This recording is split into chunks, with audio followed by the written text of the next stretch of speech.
Hello everyone and welcome back to another video. This is Eisenherz with my fourth part in a mini-series about how I prepare for my first CDH tournament. Last time I explained how I track games in order to get better at piloting my deck, so if you want to check out that video, you can find a link to it in the description box down below. Today I want to talk about my experience at the Mox Masters June online CDH tournament. As you know, I'm prepping for an in-person CDH tournament, which will be next weekend. And I didn't even plan to take part in the Mox Masters tournament, but my friends Pingmeisterpong and Memo talked me into it just to get more experience. I know it's kind of weird that while I was prepping for my first CDH tournament, I stumbled into another CDH tournament, which then actually was my first CDH tournament, but it is what it is. So let me just share my experience from this tournament. Well, to be completely honest, my only goal with this tournament was to not get wrecked with 3 back-to-back losses in the Swiss rounds. I was extremely nervous because I'm a CDH content creator, I'm a primer author, and I'm also a reviewer for the DDB. And it's kind of weird, if you talk the talk all the time, you kind of feel like you have to also walk the walk and prove yourself. Luckily, I was able to do just that. You know, if I get into a tournament and can't perform at all, that would definitely feel bad. So no pressure at all, right? But luckily everything went well, and I was able to secure some wins and get a decent placing in this tournament. Although I didn't make top 16, it was super close, so let me share my experience with the 5 games I played in the Swiss rounds. Game 1 was Tivit versus Edric versus me versus Inala. I was able to generate some card advantage with my commanders and we were able to stop Tivit from hitting the board. But I couldn't present a win at any point. When I noticed that round time was almost up, I decided to cast a Final Fortune before player 1 could take the next turn, although I did not have an out in my hand. Casting the Final Fortune meant that I could take another turn and look for a way to win. If I find something, that's perfect. If I don't find anything, the game will most likely end on my turn and we will have a draw. So at the very least I get another chance to attempt to win, or I get to secure a draw, without someone else going for a final win attempt. Well, luck was on my side, because with Timna and Crom on the battlefield I was able to dig deep enough to find Mnemonic Betrayal. The graveyards were already filled to the brim, so Meme Bet was a sure win, and I could even protect it with a Grand Abolisher. So yeah, playing Final Fortune right before time is called is a dope plan to get another turn and try to win, or at least secure a draw. Game 2 was me versus Corvold versus Thrasios Bruce versus Marath. I played this game really conservatively. Corvold and Marath were pressuring each other's life totals, and player 3 was very close to winning the game after drawing a bunch of cards. Luckily, I kept a ton of interaction and was able to stop them from winning, but it was clutch. On my turn 5, after the Marath player already died to commander damage, I was able to yet again win with Mnemonic Betrayal, protected by Silence. This definitely showed me how my assessment of trying to win around turn 5 or later is a solid plan for my version of Blue Farm, and how this deck definitely is a breach deck and not an ad nauseam deck. Game 3 was Tayam versus Sisei versus Tayam versus me. I had to mull down to 4 cards to get a keepable hand, and my life total was heavily targeted. There were also 2 Rule of Law effects and a Dauthi, so going for a win was not an option against this board state. Tayam did its usual parasitic stuff, but luckily I have a basic understanding of the deck, and especially the complex version player 3 was playing. I managed to guide player 1 and 2 through the game so that player 3 was not able to win after already creating a board state that could go off at instant speed. I actually convinced the other 2 players into not casting a single spell because of the imminent threat presented by Hunting Grounds. While it was a painful game, we managed to make it hard enough for player 4 that their only win attempt whiffed and we agreed on a draw. It was very close though, so again, luck was on my side. This game for sure taught me that you can't always expect a good hand or even a possibility to win a game. Going forth with 4 cards in the starting hand and against multiple stacks pieces sucks, but I used my position in this game to talk my way into a draw. Game 4 was me versus Kinnan versus Thrasios Dargo versus Tayam. This game was the most important for me in the whole tournament. I was able to cast a turn 2 end step ad nauseum by forcing out a Fierce Guardianship from the Kinnan player after directing a Swords to Plowshares at their Kinnan. My ad nauseum resolved and gave me literally all the cards I needed to win, except for protection. I had Breach, Oracle, LED, Tainted Pack, Gamble, everything you could hope for. But at that point, my nerves got to me big time.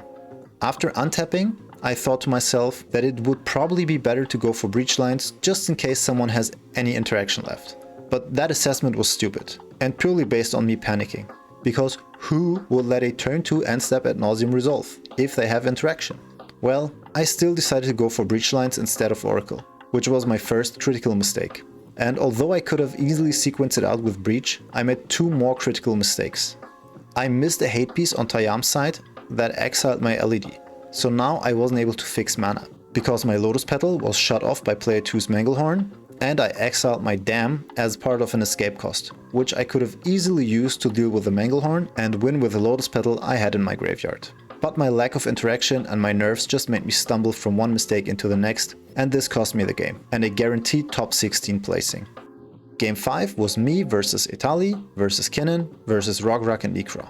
I needed to win this game, or at least get a draw to be closer to top 16 placing, but unfortunately it was a loss. Italy did put some early pressure on us, but the lack of interaction made their win attempts too fragile. I set up a win and kept a ton of interaction around turn 3 or 4, but had to pass my turn to try to go off on my next turn. Unfortunately, I had to stop the Italy player from winning with Food Chain, and they subsequently fed player 3 a ton of cards through their fish. And although I still had a decent amount of interaction left, player 3 just drew all the answers and all the combo pieces. I made a little mistake with my Chain of Vapor here. I bounced Kinnan, but I should have bounced player 2's Dockside before, so that they can continue the chain to bounce Kinnan.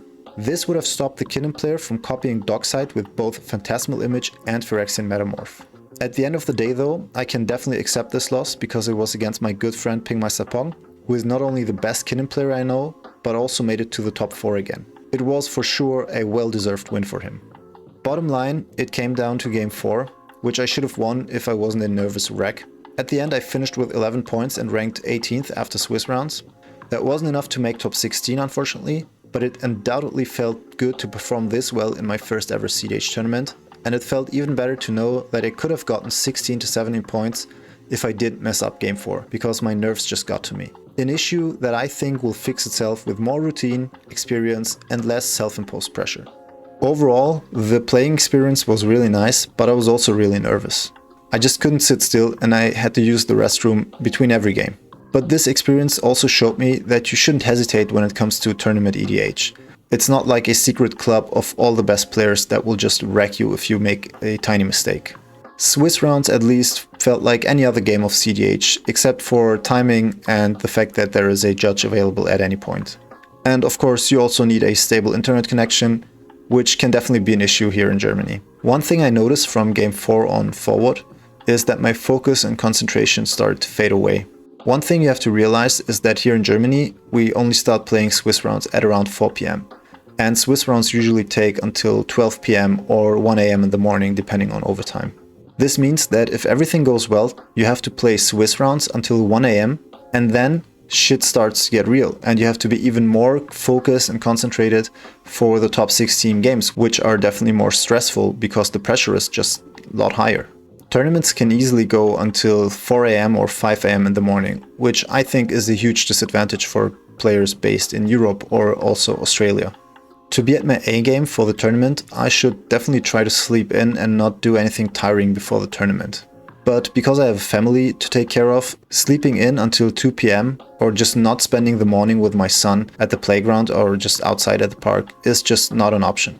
Then, after being awake for like 10 hours and being active in the morning, you have to be ready for a tournament, which is really stressful. You will play games from 4 PM until like 1 AM or maybe even 4 or 5 AM in the morning. Now try to be at your A game. And now let's just imagine that I make it to top 4, which in and of itself would be a huge success already. It would basically mean that I lose a whole night of sleep because my son will wake me up at 6 AM in the morning, because like he doesn't care that I just played a tournament all night. And if you have kids, you know. While online tournaments are extremely comfortable for a certain demographic and allow us to play CDH tournaments against people from all over the world from the comfort of our own homes, the time difference and certain other factors make it really hard for some people to perform at their highest potential. For me personally, this leaves a little bit of a bad aftertaste, which I know that a lot of people from Europe and Australia agree with, but there's basically nothing the tournament organizers can do. We should be grateful that we even have these kinds of tournaments, and the only solution I think would be to organize our own tournaments for European players. Of course, this doesn't mean that I won't be participating in any other online tournaments in the future. I'm definitely hooked. I actually already signed up for Mox Masters July, so I'm really looking forward to play there. And I will also try to find a solution to make it more comfortable for me to be at my A game. I mean, look at me, slowly becoming a tournament grinder. So to summarize, this is what I take home from my first CDH tournament experience.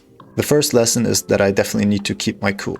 The second lesson is that I have to take my time to check the board, check my opponent's hand size before I go for a win attempt. This will allow me to evaluate the situation correctly and not make any hasty moves or missequence anything. I just really don't want to screw up another win attempt because of my nerves or because I just missed a stacks piece on the board, which I could have seen. My third lesson is that I need to adapt my deck list a little bit. I certainly have an eye on a few cards, especially now that Orcish Bowmaster is legal. And the final lesson is that I need to prepare better for the tournament day, because the time difference is just really stressful, and also having a kid at home who does not care that you are playing a tournament right now is also kind of stressful and takes away some of your focus and concentration. And that's it for the fourth part of my tournament prep mini-series. What do you think about the structure of international online CDH tournaments? Any idea on how to improve them for people based in different time zones? Leave a comment down below. And if you enjoyed the video, please don't forget to like, share and subscribe to my channel for more content in the future. This is Eisenherz and auf Wiedersehen.